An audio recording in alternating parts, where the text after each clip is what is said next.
It's only been half a year of my marriage with Evie. Our sense of togetherness still feels lacking because we work in different companies and now we have to undergo LDR because I was transferred out of town.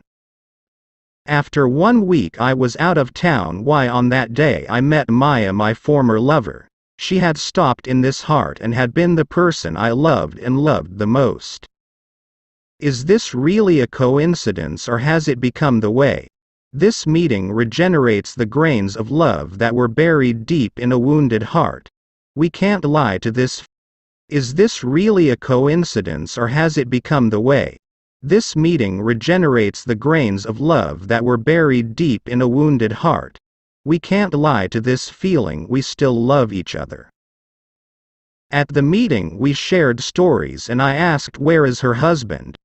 She didn't even know where her husband was because she never really wanted to know anything about him. She spent more time outside alone than with him. We exchanged cell phone numbers and made an appointment to meet at a hotel in this city.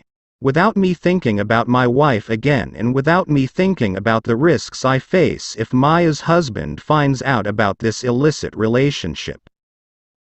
That night I was waiting for him in a hotel room. A feeling of palpitation began to appear when I imagined his face. This heart began to recall the memories that we had spent together. His beautiful eyes can never be erased in my memory. After 15 minutes I waited anxiously and erratically. Finally Susan came for me and our eyes looked at each other. Susan, you are still beautiful as you used to be when you were with me. But unfortunately now you belong to someone else. At that moment, her tears rolled down her cheeks. I couldn't even see the person I love was crying in front of me. This hand swiftly swept away her tears. Suddenly Susan hugged this body tightly and I couldn't hold back my tears. Susan told me that in the next week she might not be able to meet me, because her mother-in-law was visiting her house, and she forbade me to contact her for 1 week. I understand her situation and I don't want her family to be destroyed because of me. Now that the remaining time is running out, the company where I work asked me to go back to my hometown because my duties here have been completed, and today is the last day where I can meet Maya, but until now she has never contacted me again. A week has passed, even it's been almost a month, but Susan has no news anymore. I miss her and I want to know how she is now. I want to call her number but my heart feels heavy, afraid that her husband is suspicious. I tried to get up the courage to call her. The tone of the call was heard. To be honest, I felt a little nervous and scared. Suddenly I heard the words, "Hello," and I'm sure that it is her husband, but I ventured to ask, where is Susan and how she is now. Susan has passed away 1 month ago due to an accident. The answer really hurts my heart. I still don't believe it. And why did Maya leave me when I missed her and when this love started to grow back? It turns out that meeting was my last meeting with him. The happiness he had been waiting for had met that night. But why did he have to leave me for good?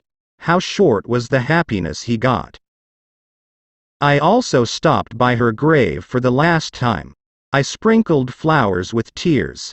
Maybe this happiness was too short for Maya. But at least at the end of your life you have felt happiness, even if only for a moment. I hope you rest in peace there. On the same day I went straight home. My mind was still in sadness. Along the way I kept thinking about it. Even though sometimes these tears dripped by themselves, I'm still not ready to lose it. When I got home I tried to forget Susan. I didn't want to continue to be lost in meaningless sadness. That day was very tiring for me, so I couldn't help but sleep, and finally I fell asleep. Slowly my eyes opened because I heard someone's cry. That person was none other than my wife. "Why are you crying, dear? What makes you cry?" I hugged her body slowly, but she pushed me, which made me even more confused. Suddenly he took out my cell phone and showed me a photo of me with Susan in the hotel room. I totally forgot to delete it. And not only that, he also showed me an intimate chat with Susan, and I couldn't say anything anymore. Even though my wife has forgiven me, but if there is the slightest problem she always zooms in and mentions Susan's name. That's exactly what makes me even more unable to forget her, because my wife always reminds me of her name. I want to be happy without Susan's shadow again.